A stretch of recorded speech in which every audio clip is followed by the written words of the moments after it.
Assalamualaikum warahmatullahi wabarakatuh. Halo, selamat siang. Perkenalkan, nama saya Ahmad Mutohar, NPM 2069006. Di sini saya akan mempresentasikan tentang kelapa dan gula Jawa. Pengertian kelapa.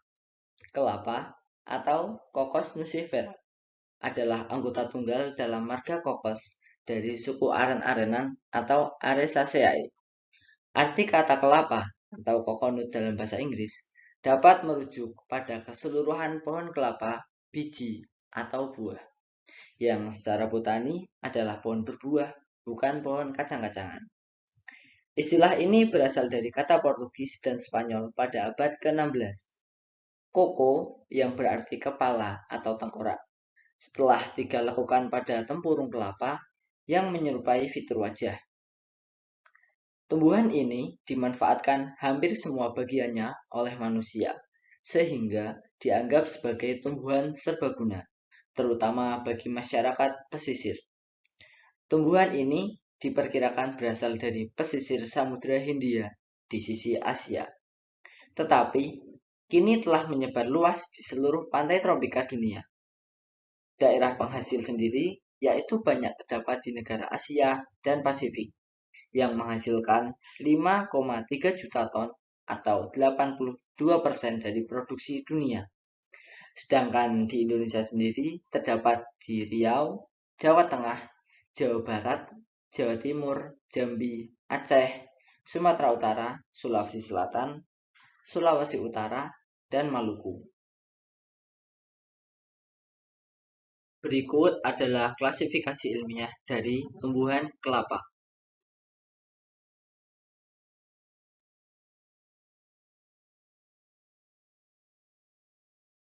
Selanjutnya ada varietas kelapa.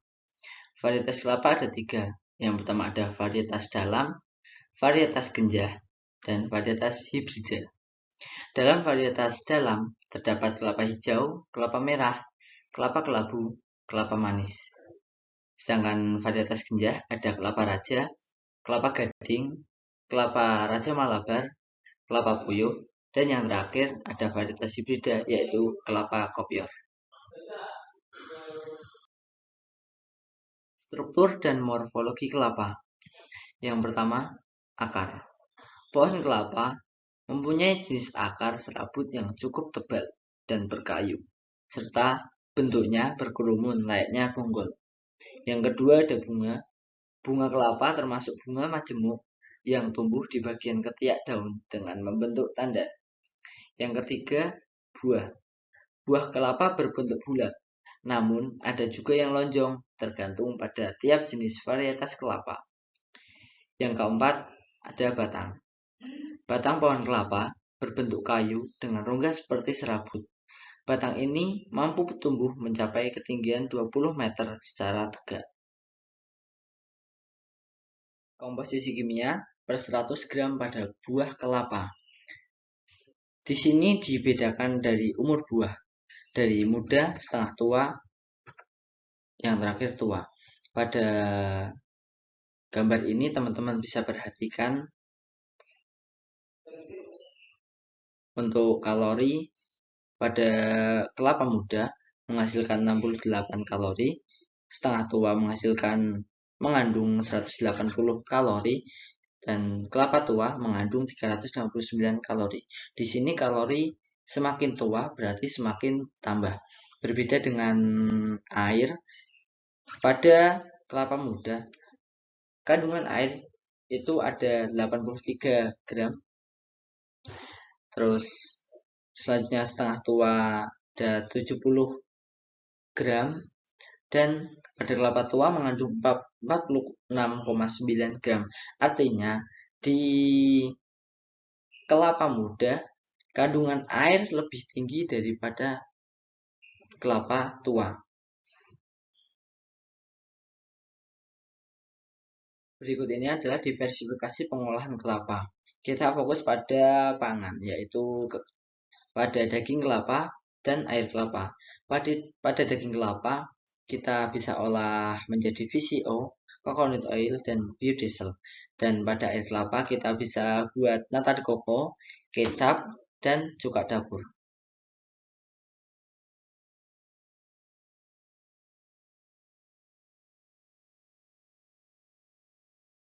Selanjutnya, saya akan berbicara tentang nira kelapa. Nira kelapa adalah cairan bening yang keluar dari bunga kelapa yang pucuknya belum membuka.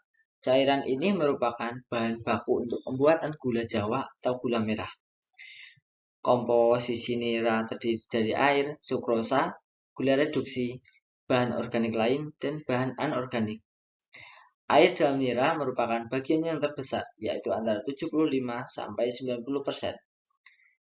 Sukrosa merupakan bagian zat padat yang terbesar, berkisar antara 12,30 sampai 17,40%. Untuk gula reduksi antara 0,50 sampai 1% dan sisanya merupakan senyawa organik serta anorganik. Gula reduksi dapat terdiri dari heksosa, glukosa, dan fruktosa serta manosa dalam jumlah yang rendah sekali. Bahan organik yang terdiri dari karbohidrat, protein, asam organik, asam amino, zat warna, dan lemak. Dan untuk bahan organik terdiri dari mineral. Dalam keadaan segar, nira kelapa terasa manis, berbau khas, dan tidak berwarna. Nira kelapa mengandung beberapa zat gizi, antara lain karbohidrat, protein, lemak, dan mineral. Rasa manis pada nira disebabkan kandungan karbohidratnya mencapai 11,28%. Oleh karena itu, nira sangat disukai oleh segala macam bakteri, mikroba, jasad renik yang menyebabkan kerusakan dan perubahan sifat-sifat nira tersebut. Nira kelapa ini mudah mengalami fermentasi karena mengandung ragi liar yang amat aktif. Bila nira terlambat dimasak, biasanya warna nira berubah menjadi keruh dan kekuning-kuningan, rasanya masam dan baunya menyengat. Hal ini disebabkan terjadi pemecahan sukrosa menjadi gula reduksi karena adanya senyawa mikroorganisme di dalam nira kelapa yang mengalami fermentasi. Berikut adalah komposisi kimia dari nira kelapa. Untuk karbohidratnya mencapai 11,18%, glukosa 3,61%, fruktosa 7,48%, protein 0,28%, lemak kasar 0,01%, abu 0,35%, kalsium 0,06%, fosfor 0,07%, vitamin C 0,01%, air 89,23%, dan pH antara 6 sampai 6,40.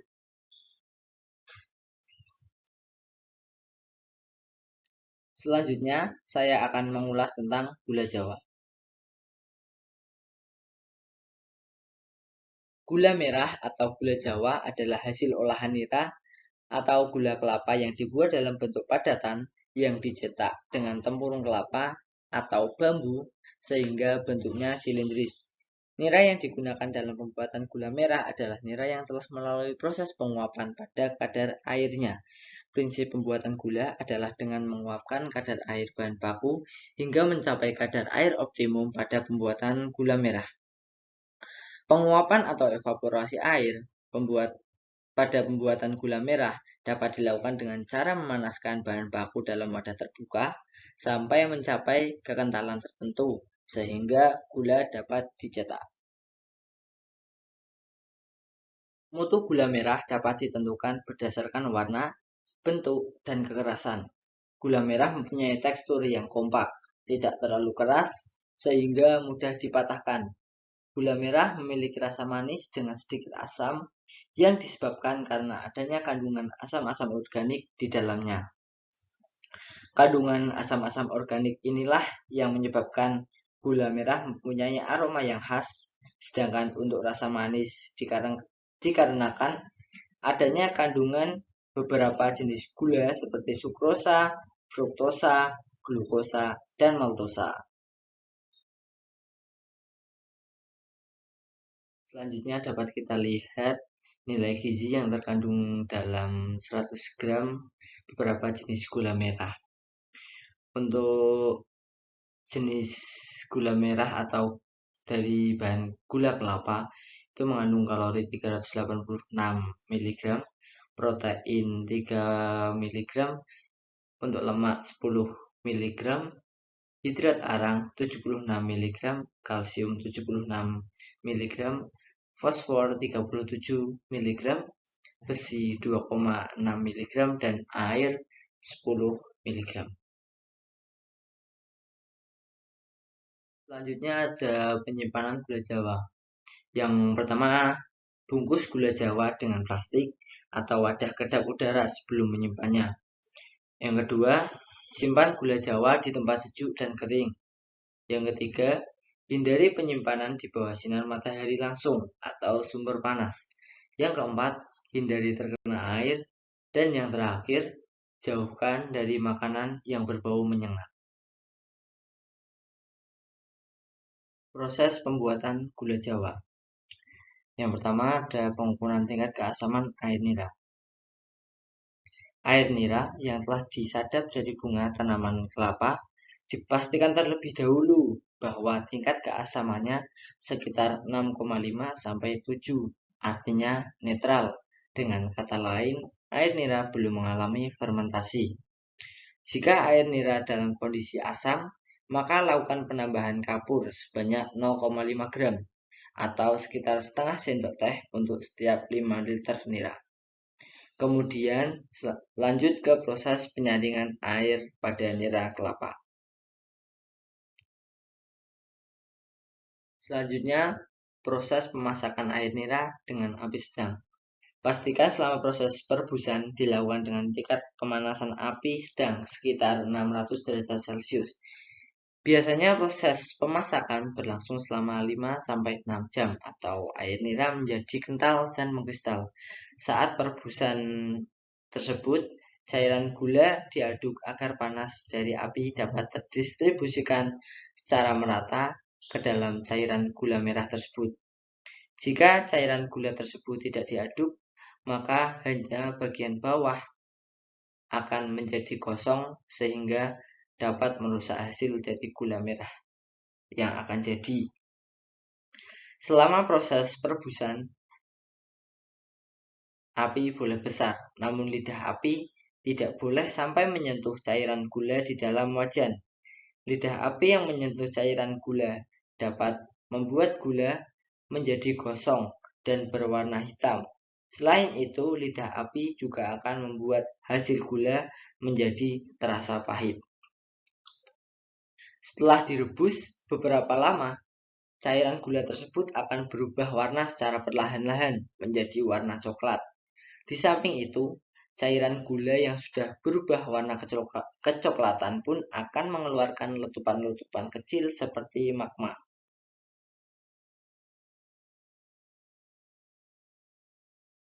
Selanjutnya, proses berikutnya adalah pencetakan.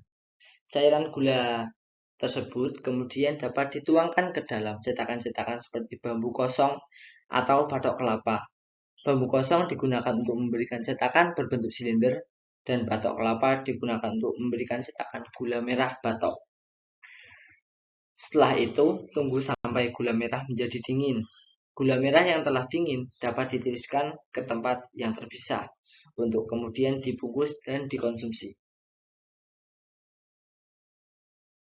Sekian presentasi dari saya. Bila ada salah kata, mohon dimaafkan. Terima kasih. Wassalamualaikum warahmatullahi wabarakatuh.